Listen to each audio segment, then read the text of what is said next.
Hi everyone. So I know it's been a long time since I've done a webinar, but today I'm going to do one on bits and bitting and some things to think about when you're looking at bits.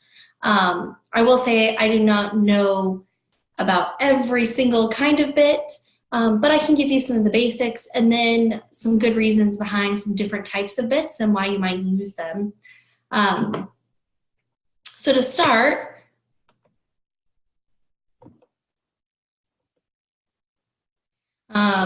a little bit about the function of a bit. It's to communicate with and control the horse, but not to hurt him.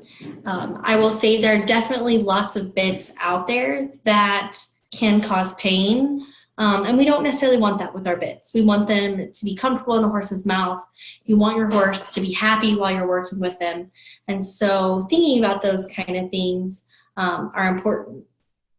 And then, horses are different. Some horses like one type of bit, whereas others prefer a different. And so also part of finding the best bit for your horse is sometimes can be tricky and can require you to try several different things to find the right bit for them. But a bit works in that it allows the rider to apply pressure to specific pressure points on the horse's mouth and head. And these pressure ports and where you apply the pressure are going to give different meanings to your horse. So the pressure points are the main ones that where a bit is going to apply pressure. Is the most common are going to be the corners of the mouth. I'm going to get a pointer here so I can. So the corners of the mouth, which is right here, the bars of the mouth, which are formed by the bones of the jaw between the front and back teeth. And so it's going to be that area in their mouth where they don't have teeth. So it's just the hard palate. So they have, or hard jaw part. So they have their incisors and their molars, and between that area is where you're going to find the bar of their mouth. Then their tongue, a bit can sit on their tongue and apply pressure. The roof of their mouth or their palate, potentially depending, especially with some of your curb bits and ports, they're going to apply pressure to the roof of their mouth. And depending on the action that you're applying, they can apply pressure there. Some bits are going to apply pressure to their nose. Another place is the chin groove, specifically on our curb bits, and we'll go through how that works. And then the pole or the top of their head, where the head stall is placed. All bits are going to work on one or more pressure points on the horse's head, and the horse learns that the pressure in a certain place means to slow down, stop, turn, change directions, change their head position. Put their head up, put their head in, turn their head, bend their neck. Some of those kind of things are all going to be communicated with those different pressure points. So first I want to talk about snaffle bits. So a snaffle bit is a direct pressure bit. It applies pressure to the corners of their lips, the bars of their mouth, tongue, and roof of their mouth or palate. A snaffle bit also works in a nutcracker action. So if you can look at the little tiny picture of me, it's going to apply, it's going to bend like this. This is how a snaffle bends. So it's in their mouth, sitting on their tongue, and when you pull on one side, it's going to apply pressure on that side and cause the whole thing to kind of work like a nutcracker on the bar of their mouth and their tongue. Direct pressure, meaning that if you pull with 2 ounces of pressure, your horse feels 2 ounces of pressure. If you pull really hard and yank really hard, they're going to feel that exact amount of how hard you pulled in their mouth, which is what makes it a direct pressure bit. A lot of times we consider snaffle bits to be the mildest type of bits and are usually recommended for your young horses when they're first learning, or for your beginner riders that are also learning. Your beginner riders usually don't have a lot of feel. They don't necessarily understand always like how hard they're pulling, or they pull some and not enough, or they pull one side and then the other side, and then it's kind of confusing. And so a direct pressure snaffle bit can be very good for those type of learning situations. However, just because it is a snaffle doesn't mean it can't be severe. So some things to think about on your snaffle bit, you can see here in this picture, is these are all similar types of snaffles. Most of them have a O-ring type of attachment where cheek piece, or that your cheek piece of your bridle would connect to. And then some type of joint in the middle. However, I would like to make it clear that a snaffle could have a solid mouthpiece. So you could have a snaffle that's a solid bar across the middle. Just because it's jointed does not make it a snaffle. What makes it a snaffle is that it does not work at any type of leverage, that it is a direct pressure bit, meaning that the reins attach directly to the ring on the side of the mouthpiece. Whereas like a curb bit has shanks and works with leverage action, and that's what differentiates. So there's really two main types of bits that are used inside the horse's mouth, a snaffle and a curb. There are also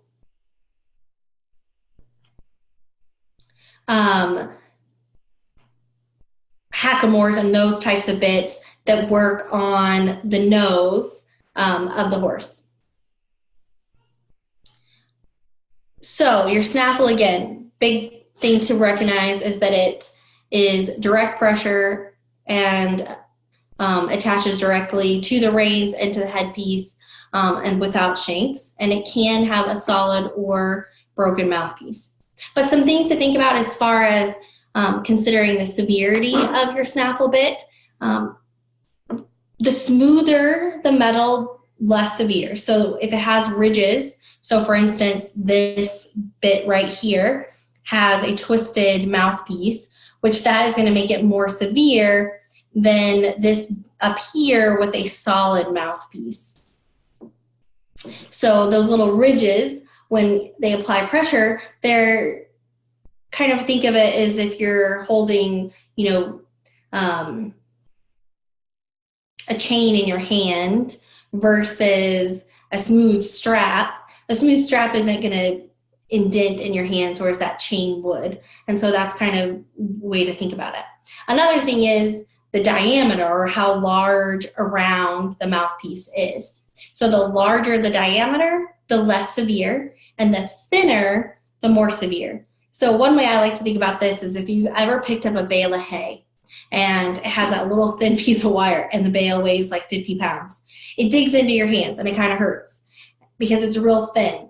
But if that bale of hay had a nice thick strap, it's not going to hurt your hand nearly as much. And so the thicker, wider diameter, the less severe, the thinner wire piece is going to be more severe. So some different types of snaffle bits. So again, as I said before, they can have a solid mouthpiece. This is going to be considered a mullen mouth snaffle.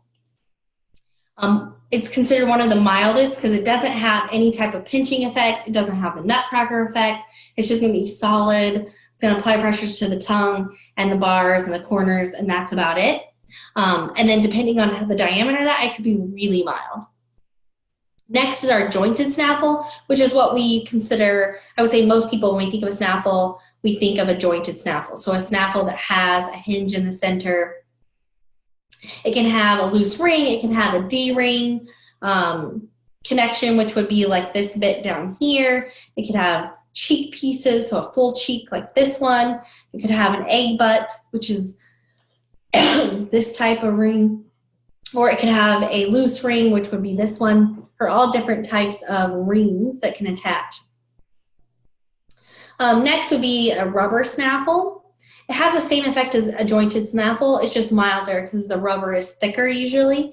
And so it also applies some padding. So it can be less severe than just a plain jointed snaffle. And then a twisted snaffle, this one here is made of twisted metal or wire. The edges create points or severe pressure. And it would be the harshest of these 4 snaffle bits. But depending on how big of twists are in that could depend on the severity of it.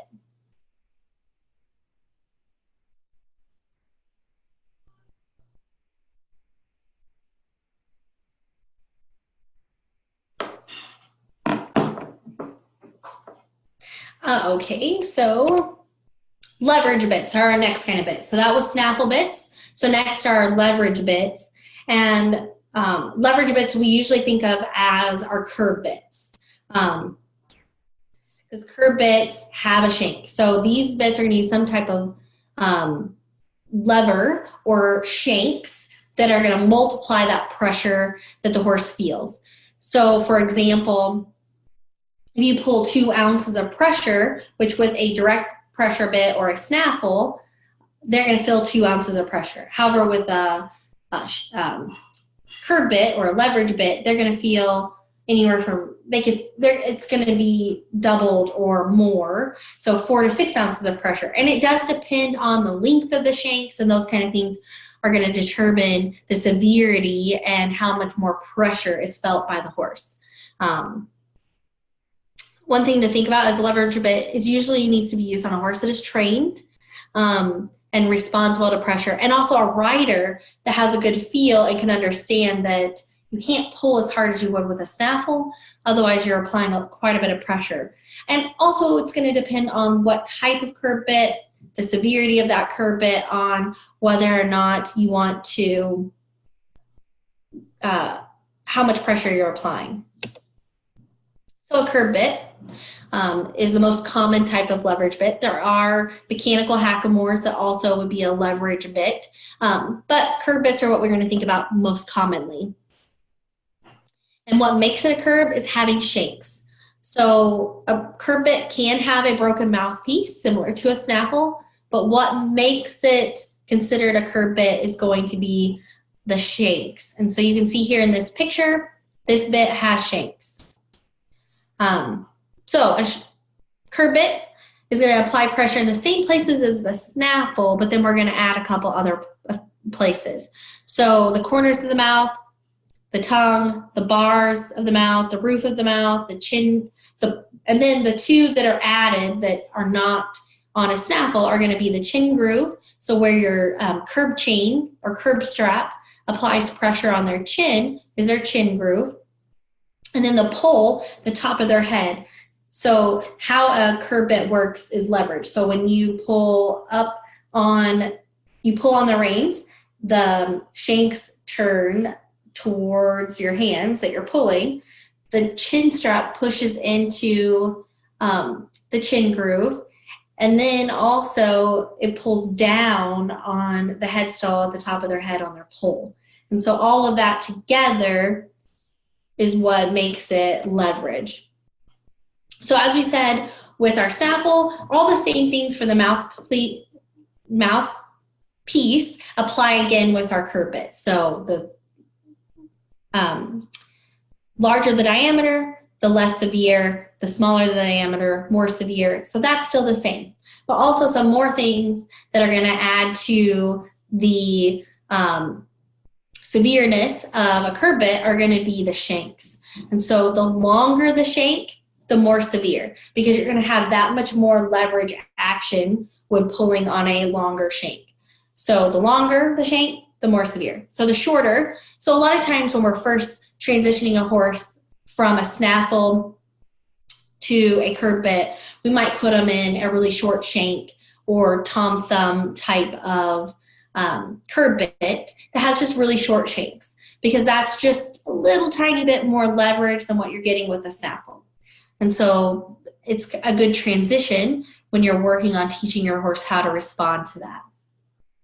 Another thing is the more curve to the shank, the less severe. So you can see in this picture, If you look at where the headstall attaches and the reins, it's pretty straight up and down. Yes, there's a little bit of a curve in here from the mouthpiece to the reins, but there's not much.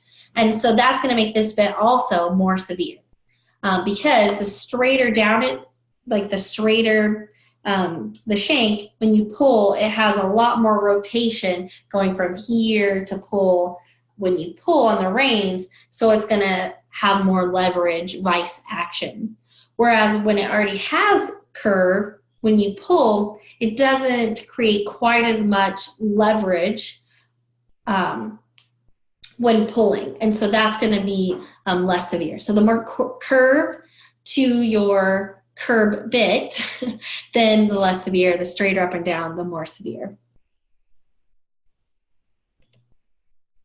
So I thought it'd be important to go over the parts of our curb bit because then when you're talking about, if you look at the rule book, to any organization that's showing, there are rules on bits. And part of that is in place so that people, one, are fair, because there's a lot of things you can put in a horse's mouth that would be more severe and those kind of things. So to keep things consistent, but then also, you know, the welfare of the horses. Most organizations want to make sure that we're treating our horses appropriately. And so they want to have some level of control over the severity of the bits. And so there are rules on the lengths of your shanks, the height of your port, the diameter of your mouthpiece, all of that. So knowing the parts is really important. So on our curb bit here, this whole middle piece is your mouthpiece. So F is the mouthpiece. Specifically on the mouthpiece, this area right here between, if it was jointed, so between the joint and the shanks or the ring and a snaffle is going to be the bars of the bit. Also, this right here, this curve in your mouthpiece is your port. This entire thing we think of as a shank. However, specifically, the shank is this lower portion, and this top portion, and letter A, is your purchase. And then, of course, your curb strap. If it's a snaffle, we usually call that a chin strap rather than a curb strap. But either way, it works the same. So some things that are important about this is when you are measuring the shank, it measures all the way from the top of the purchase to the rein ring. So where your reins attach to your shank, that is your length of your shank. So in our 4-H in Nebraska, the maximum length of a shank is 8.5 inches. So measuring it from here to here, 8.5 inches. And this can vary from organization to organization. It's best to check with the association that you're showing with. But in our 4-H, which we do follow some of the breed association's guidelines as well, 8.5 inches. Then your port, so how high, and the port you measure from the bottom of the mouthpiece to the very top of the port. So this little measurement here, this bit doesn't have a very high port, so it's kind of hard to show, but this little measurement from here to here is your port height. And again, in our 4-H, the maximum port height is 3.5 inches, which, I mean, that's pretty high if you think about it, that it can have a pretty high port. So maximum 3.5 inches. I would say common is probably more close to 1 inch to 2 inches at the most. You very rarely see one that's 3.5 inches, but you do. They do make some, and some of our spade bits get higher in that port. And then another area is most bits, your snaffles and your curb bits, you're going to measure from the cheek piece, from where it attaches to the cheek, in 1 inch. So 1 inch in. So in this area, that was 1 inch. Is going to be, has to be less than or between 5/15 of an inch to 3/4 of an inch for a curb bit. And then if it's a snaffle, it needs to be greater than 3/8 inch. So you would measure 1 inch from the cheek piece in towards the middle, and it should measure at least 3/8 inch for a snaffle, and between 5/15 inch and 3/4 of an inch for a curb bit. And that is so that they don't get too thin because of that severity. And then your curb chain needs to be a maximum of a 1/2 inch wide and laid flat against their chin. So it can't have any protrusions or bumps or anything like that. Some other rules that we have regarding the mouthpiece is that they need to be smooth.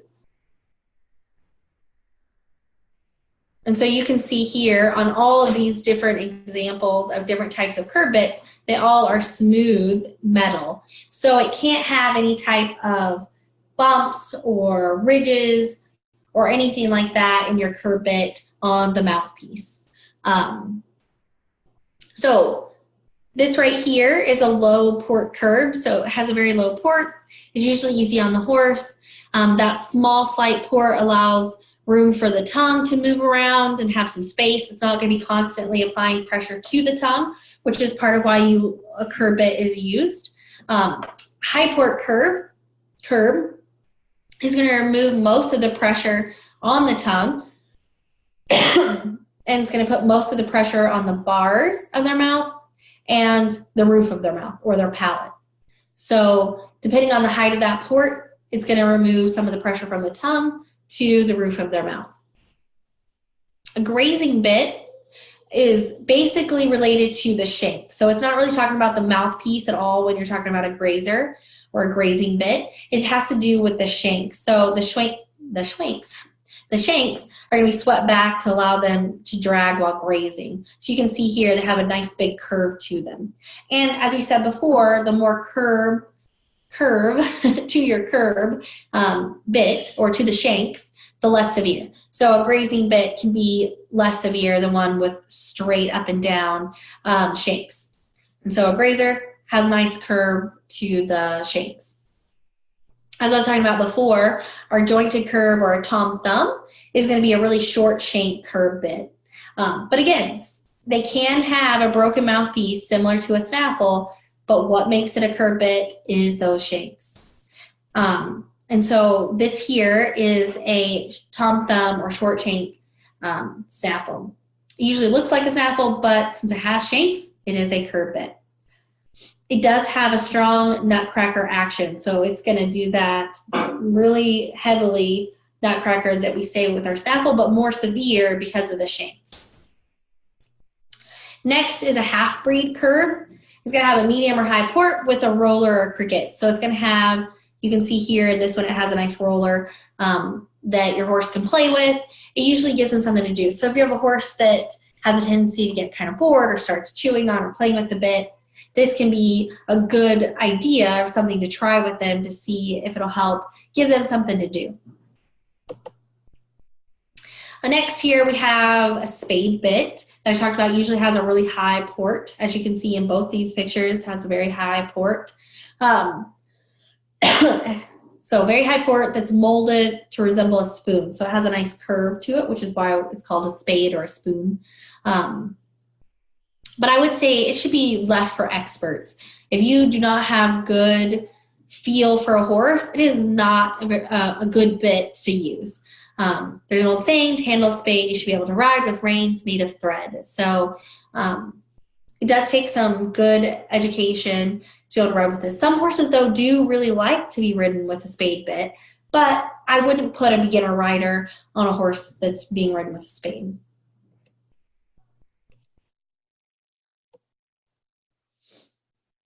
So I have a little video that I created actually for our leader program, so the online leader certification course, and it kind of goes through basically what I've said just now, but you can actually see some bits in this video.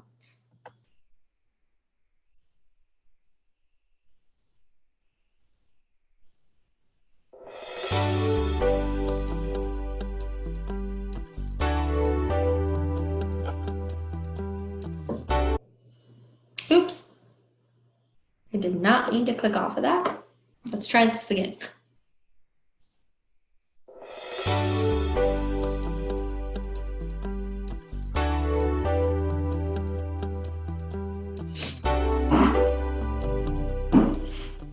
In this video, we're going to do a brief discussion of the differences between a snaffle and a curb bit. However, if you would like more information, please refer to your 4-H horse show and judging guide. So here we're going to demonstrate and discuss the places that a snaffle bit applies pressure on your horse's mouth. As you can see here, it applies pressure in the corner of her mouth. So when you pull, it applies pressure right in the corner. Then inside her mouth, it's going to apply pressure on the bars, which runs along here, right in here, when you pull. And then it can apply pressure on the tongue, depending on which hand, or if you're using both hands, will apply pressure to the tongue. So when you pull on the reins, you apply pressure to all 3 of those pressure points. Here we're going to talk about snaffle bits and how they work. As you can see, a snaffle bit has a broken mouthpiece in the middle, as well as just has rings on the side, or an egg butt type of attachment of the reins and head stall. The snaffle could have a solid mouthpiece. However, for our 4-H, that would not be a legal bit.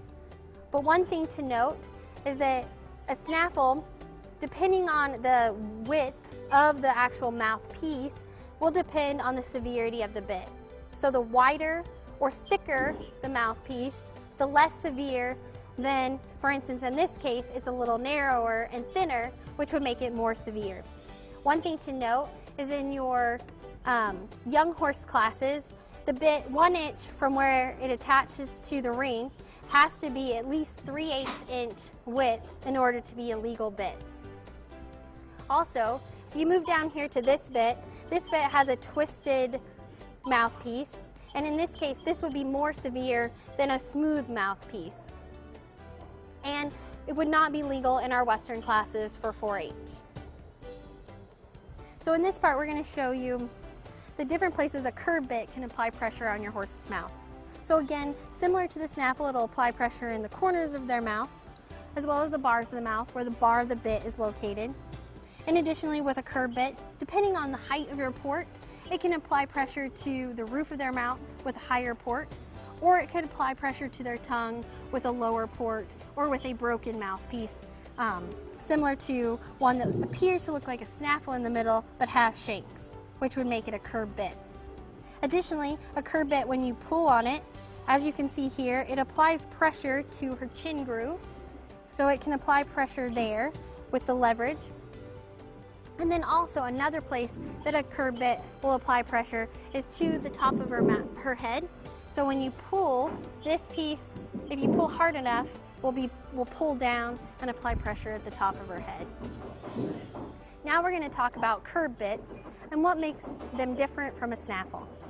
And the biggest thing that makes them different than a snaffle is they work off of leverage, which means they have a shank. So this part right here is what makes them different from a snaffle bit. You might notice on this table that we have broken mouthpieces that are curb bits, as well as solid mouthpieces, which are also curb bits. And this is due to they both have shanks.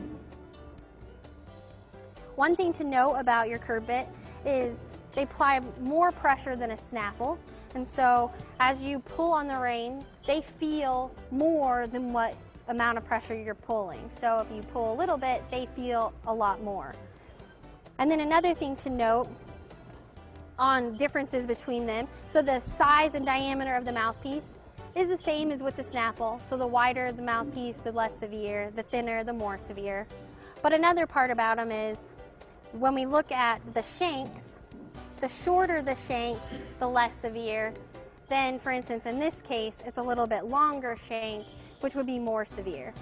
Another thing to look at on these two is this one has a more curve to the shank, which would be less severe than one like this one that is straighter down through the shank.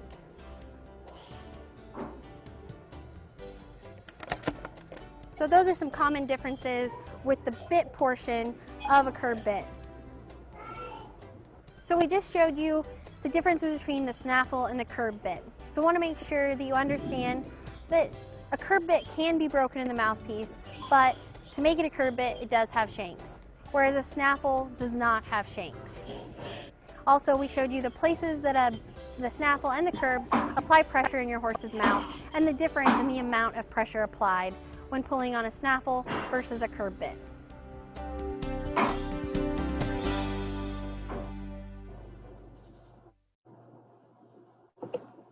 So hopefully this gave you a good idea. And those of you that are watching this at a later time, I'm very sorry. I know some of you tried to log in during the Zoom and it seems that we're having some technical difficulties. But I hope that you got some good information out of this. And if you would like to know anything more or if a bit is legal or not, I recommend that you refer to the 4-H rulebook or any other breed association as to their rules and recommendations. I just wanted to give a kind of a brief explanation and differences between the two main types of bits. I didn't really go into hackamores or like a bozal and those type of bits. So there are those as well. So bits that don't actually have a mouthpiece are considered our hackamores, and they can either work with direct pressure or leverage action. So like your bozal just has the nose piece and it's going to apply pressure just on their nose, around their nose, and that is a direct pressure hackamore. Whereas you have a mechanical hackamore that has a nose piece with shanks, and then that is going to work similar to your curb bit with leverage action. And so the same rules apply as far as severity, depending on the length of those shanks, the curve of those shanks. I will say they are considered more severe than, especially a mechanical hackamore is considered more severe than potentially a regular curb bit, because horses are very sensitive on their nose. However, there are definitely horses out there that do not like being ridden with a bit, or they've had some bad experiences with too severe bits, or just not the right kind of bit for them. And so that has led to some issues that then can sometimes result in needing to try a hackamore. But I would say big things, you know, if you're struggling, you have a bit that your horse is tossing their head or they're being unresponsive, you know, the best thing to do is always go with the less severe bit. And then if you need more, add more. There's so many things out there you can add, but you definitely don't want to just put a green horse in a really severe bit, because pain is potentially going to lead to a horse that's unhappy, not responsive, or is going to fight things, when if you would do the opposite, go with softer. If you need more, you can add it. And so hopefully that gave you a good idea of some things to try. I always say that if you're a hunt seat person, start with a smooth snaffle with a wide diameter, and then you can increase that. I didn't really talk about, there are leverage bits on the hunt seat side. So for instance, your Kimberwicks, they're actually considered a leverage or a curb bit if you were to classify them as either a snaffle or a curb. A Kimberwick on the hunt seat side would be considered a curb bit, and that is because it has a curb chain. It also has leverage action in that your reins, instead of sliding on that bit, they are going to be attached. So I'm going to show, here's a picture of a snaffle.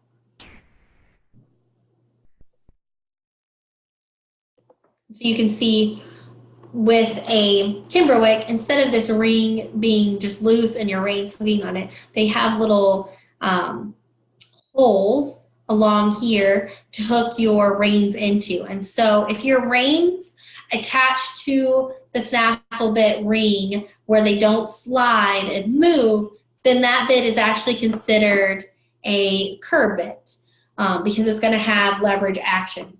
On the Western side, if you're riding a young horse, you know, under 5, those bits are not considered legal. A snaffle that has an attachment where you hook your rein in and it doesn't slide, that is not considered legal for a snaffle bit class.